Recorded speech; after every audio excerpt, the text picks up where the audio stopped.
Brand new images of Sean Diddy Combs behind bars have been released, showing the music mogul interacting with other inmates. When Sean Diddy Combs walked into a federal prison in New Jersey, it wasn't just the end of a trial. It was the beginning of a spectacle. For decades, he'd been the face of wealth, swagger, and ambition. Now, the same cameras that once worshipped him were capturing a very different story. A story of isolation, reckoning, and the heavy weight of consequence. What's happened to Diddy since his sentencing has become one of the most discussed celebrity sagas of the decade. It's not just about one verdict or one crime. It's a chain of controversies, each one revealing a little more about how far a once untouchable star has fallen. From viral prison photos to whispers of political deals, every chapter seems stranger than the last. This is not the tale of how Diddy built an empire. This is about how it all began to crumble, piece by piece, scandal by scandal.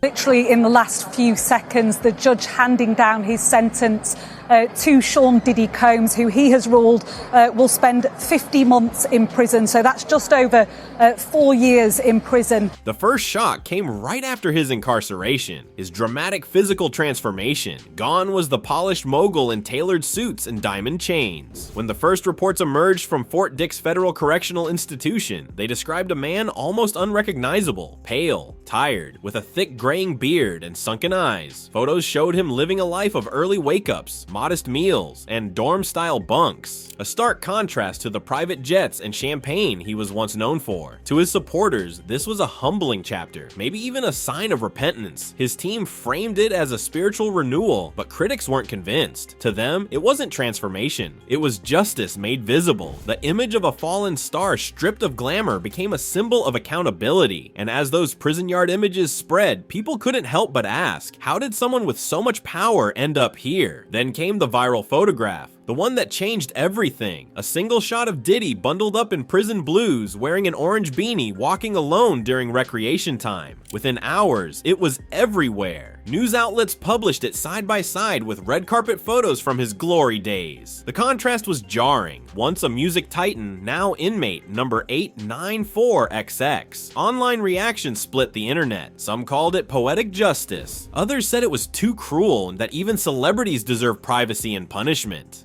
Memes flooded social media, captions like "bad boy for life," now "bad boy for time."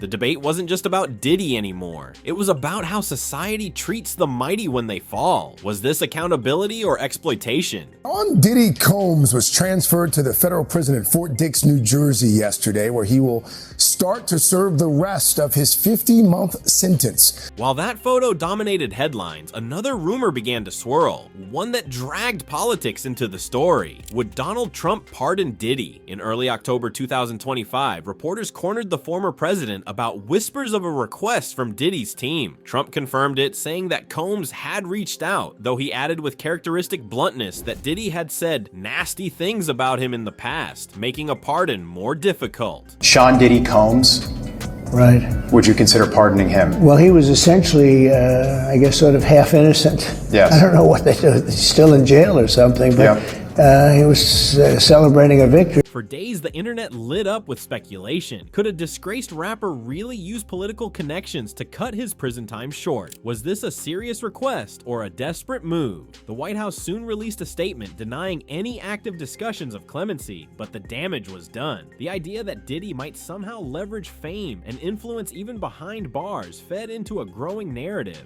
that celebrities play by different rules. Before that rumor, however, another controversy had already grabbed attention, this time from Diddy's own legal filings. His lawyers had described inhumane prison conditions before sentencing. They detailed food contaminated with maggots, cells with poor ventilation, limited sunlight, and constant suicide watch checks that interrupted sleep every 2 hours. These claims were part of a motion to seek leniency. Evidence, they said, that Diddy's confinement had already punished him enough. The reaction was swift. Some sympathized, saying no one, celebrity or not, should live in filth. Others rolled their eyes. Many argued that ordinary inmates face the same or worse and don't get national headlines for it. To critics, Diddy's complaints showed entitlement, not humility, yet they also reignited broader conversations about prison conditions and whether America's justice system treats fame as a shield or a spotlight. But if those reports caused outrage, what came next stirred an even deeper debate about fairness. In their official sentencing request, federal prosecutors had demanded more than 11 years behind bars. They called him unrepentant, manipulative, and dangerous. A man who had exploited his fame for personal gain. 11 years and 3 months, they argued, was the only fitting punishment.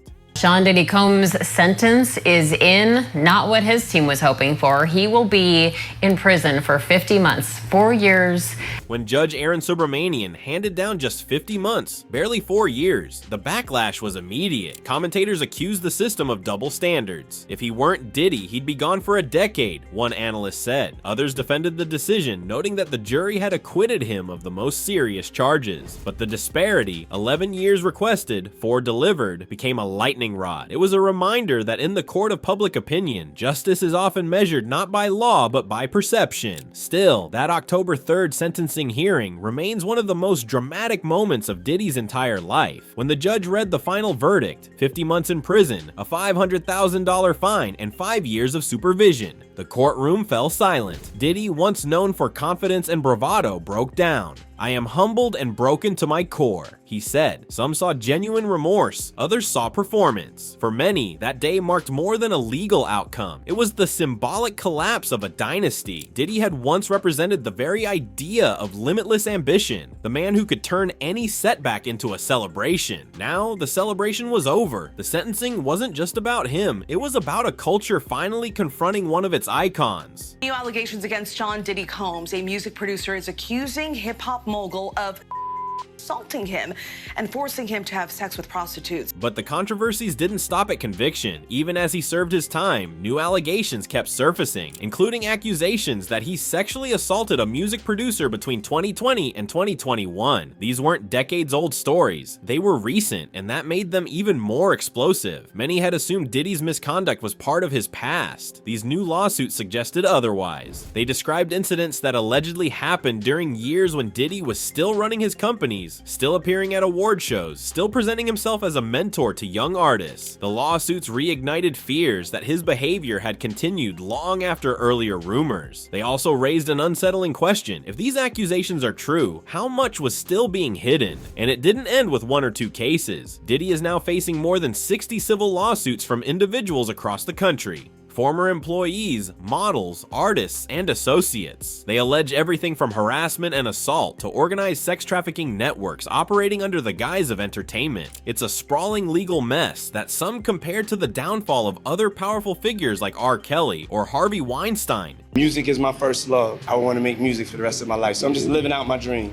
You have to be consistent. When you're chasing your dreams, it's just not enough to achieve the dream. For the music industry, this avalanche of lawsuits has been a wake-up call. People are asking how so many accusations could go unheard for so long. Did the fame, the money, and the empire create a wall that kept truth out? Insiders say there's always been a protect the star culture. Silence for access, loyalty for survival, but those days, it seems, are over. While lawyers battle it out in courtrooms across the country, another piece of information caught the public's eye. Diddy's official release date. According to federal records, he's set to walk free on May 8th, 2028, assuming good behavior. The announcement sparked yet another wave of debate. 4 years might not sound long, but with credit for time already served, his actual stay behind bars could be even shorter. Fans argue he's paid enough. Critics say it's barely a fraction of what he deserves. The date itself, a tangible countdown to freedom, gave the media fresh fuel. What will happen when Diddy gets out? Will he attempt a comeback? Will the industry take him back? Or will his name forever be linked to disgrace? No one knows, but the speculation keeps growing. And then the final twist, the White House denial. After Trump's offhand comments about Diddy's request for clemency, major outlets reported that a presidential pardon was under review. Within days, the administration released an official statement. No, the rumors were false. There were no active plans to pardon Sean Combs. Yet, even in denial, the controversy deepened. Many wondered why the story had reached that level in the first place. Who had approached whom? Was this a publicity ploy by Diddy's camp or a political stunt? The optics were messy. A hip-hop mogul convicted of sex-related crimes now linked to presidential discussions. It blurred the line between justice and influence once again. Taken together, these 10 controversies form a portrait of a man caught in the most public fall from grace the music industry has ever seen. But they also expose something bigger: how fame, power, and accountability collide in today's world. There's the visual shock, the transformation of a global superstar into a weary inmate. There's the media frenzy, every image, every rumor turned into viral content. There's the political angle, where whispers of a pardon reveal just how far celebrity reach can extend. And then there's the human cost, the victims, the lawsuits, the people whose stories are finally being heard. Each controversy feeds the next. His prison transformation led to the viral photo. The photo reignited questions about privilege. Those questions tied into the pardon rumor. The pardon rumor triggered official denials. And all the while, the lawsuits and new allegations keep surfacing, ensuring the story never truly fades. Inside prison walls, Diddy reportedly teaches business classes and keeps to himself. His days are structured, his world reduced to routines. Outside, his name has become shorthand for fallen glory, a case study in how the mighty fall when the cameras stop flashing. The debate continues. Some see his imprisonment as justice long delayed. Others see it as spectacle, society's obsession with watching its idols crumble. But beneath all the noise, one truth remains: the empire he built can't protect him anymore. When May 2028 comes, Diddy will walk out into a world that's changed. The culture that once crowned him king now questions everything he stood for. Whether he seeks redemption, silence, or another reinvention, one thing is certain: his name will forever carry the weight of these 10 controversies. They define not just his downfall, but a moment in history where fame met accountability head on. And for Sean Diddy Combs, that collision has left a mark no music, money, or influence can erase.